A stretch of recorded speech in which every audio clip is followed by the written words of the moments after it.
All right, here we go. We are performing the nitrogen high pressure leak test. As you see, we're at 194 psi. We've been going for 2 minutes and 42 seconds. We have lost 0.1 psi. We probably didn't lose it. The car is cold. I put in the nitrogen. I let it sit for about 7 minutes or so before I actually did my test. It should have probably been a little longer, and that might account for the 0.1. And here it is out on the graph. As you can see, where I started over here, 194.4.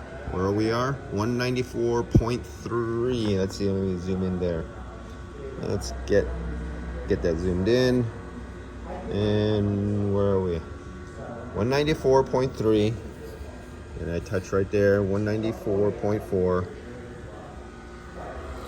And that was from the previous videos of all the modifications we needed to do to get this working, as if we were stuck up in the boonies and we're trying to get something working that we had no supply for equipment. Yeah, aftermarket, this is the problem with it. Usually I would not do this, and but in this case I made exceptions to my every now and then breaking rules, and we got it done. And sealing, it's at 200 psi. We're performing the high pressure vacuum decay test. We got Nylog on the O-rings to help save them. I polished off the inside in there where it was all messed up, and that's what the Dremel tool was for. And the rouge, polishing rouge, that's the sandpaper, and that's the polishing pad that's on there. And I'm gonna leave this on the vacuum pump overnight, and we'll come back here tomorrow.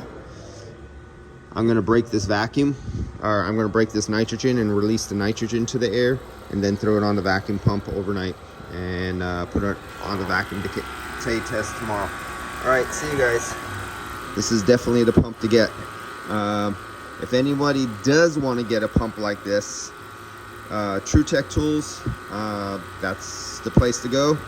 And this is the model number, capable of going down to 3 microns, 12 CFM.